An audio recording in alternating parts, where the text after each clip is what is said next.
Job లేక ఇబ్బంది పడుతున్నారా? అయితే మెడికల్ కోడింగ్ మీకు మంచి ఆప్షన్. వెంటనే కాల్ చేసి కోర్సులో జాయిన్ అవ్వండి.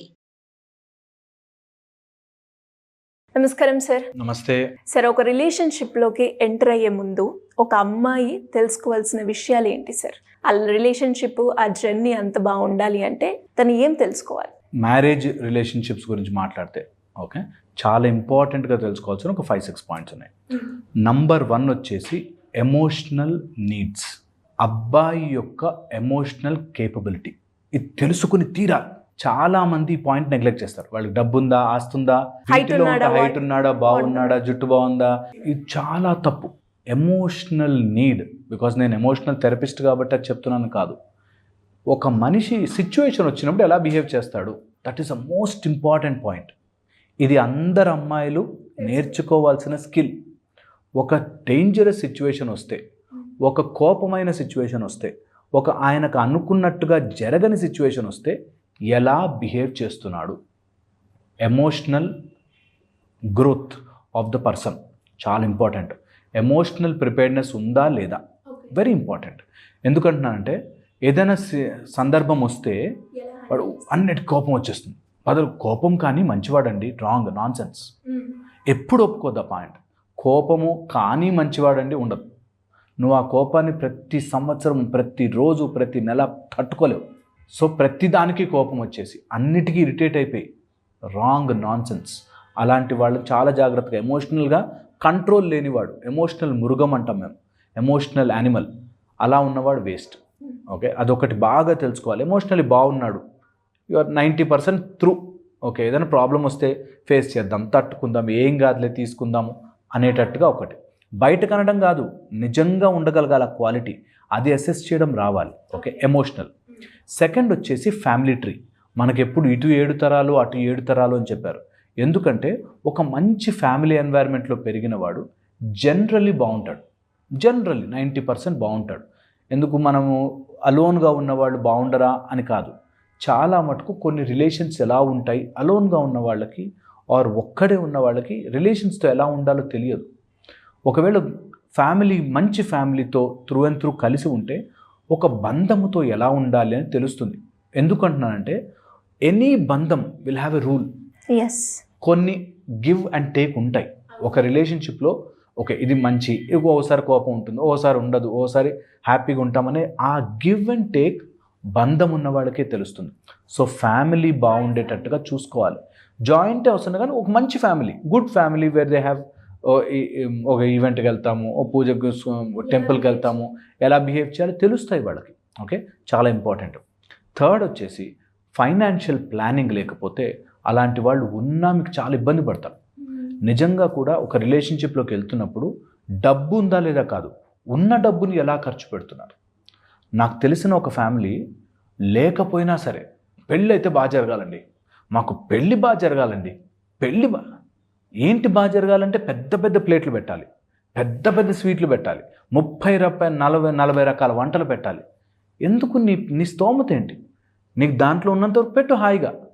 సో ప్రాబ్లం ఎక్కడ వస్తుందంటే ఫైనాన్స్ ఉన్నా లేకపోయినా వాడికి ప్లానింగ్ ఉండదు. అనవసరంగా 30 చీరలు కొనుక్కోవాలి, 50 బట్టలు కొనుక్కోవాలి, 5 షర్ట్లు కొనుక్కోవాలి, నాకు ఇలా ఉంటే నచ్చుతుంది. అలాంటి వాటితో చాలా జాగ్రత్తగా ఉండాలి. Very very important. Financial planning or financial clarity లేని వాడితో ఎక్కువ రోజులు తట్టుకోలేము.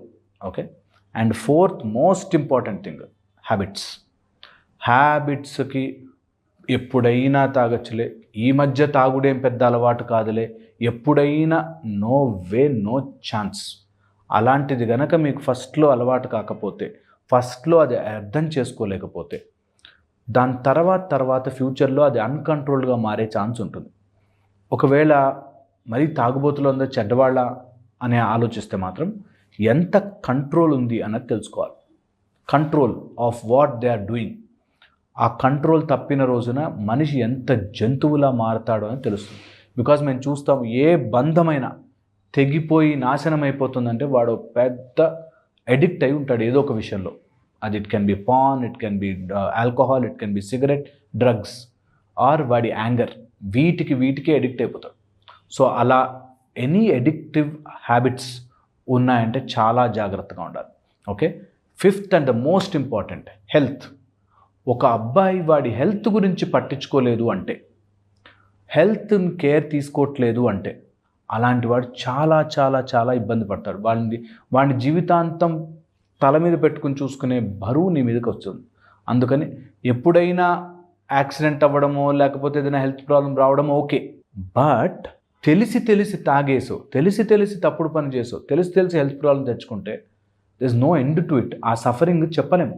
ఇంకా ఆమె మ్యారేజ్ చేసుకుందని అన్ని హాస్పిటల్స్ తిరిగి, అన్ని చోట్లకి తిరిగి ఇదే ఊడిగము సేవ చేయడమే ఉంటుంది.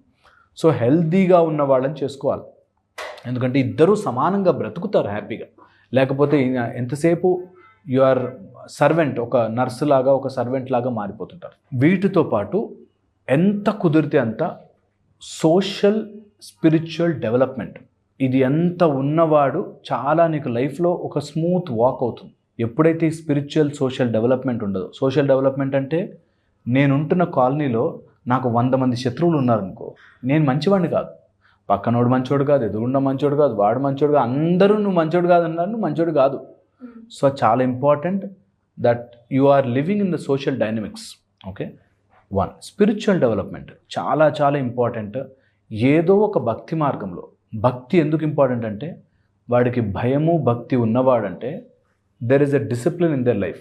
ఆ రెండు లేనిది ఎటన్నా తిరగచ్చు మనిషి, ఎలాంటి మృగమైనా అయిపోవచ్చు. నాకు భయం లేదు, ఐ కెన్ డూ ఎనీథింగ్. నాకు భక్తి లేదు, నాకు దేవుడే చూస్తాడనే భక్తి లేదు, కాబట్టి ఐ కెన్ డూ ఎనీథింగ్ అన్నట్టు. సో అందుకని రాంగ్ వెళ్ళే మార్గం ఉంటుంది. వీటిని జాగ్రత్తగా మైండ్లో పెట్టుకుని, ఇంకా అట్లా లిస్ట్ చేస్తే చాలా ఉన్నాయి. వీటిలోనే నేను ఎప్పుడు చెప్తాను, highlight important point, mental health support చేసేవాళ్ళు. నీకు ఫ్రస్ట్రేషన్ వస్తుంది, నీకు పిచ్చి కోపం వస్తుందంటే ఏం కాదురా నేను ఉన్నా కదా అని చెప్పలేని వాడు నీకు ఎప్పటికీ అవ్వలేడు. అండ్ ఓన్లీ మాటలు చెప్పేవాడు నీకు ఎప్పటికీ కుదరదు. ట్రూ. ఇది చాలా ఇంపార్టెంట్. ఈ విషయం మెంటల్ హెల్త్ అనగానే ఏం కాదు బేబీ నేనున్నాను నోట్తో అంటే కాదు, రియల్గా ప్రాబ్లమ్ని సాల్వ్ చేయగలిగే కెపాసిటీ ఉన్నవాడు కావాలి.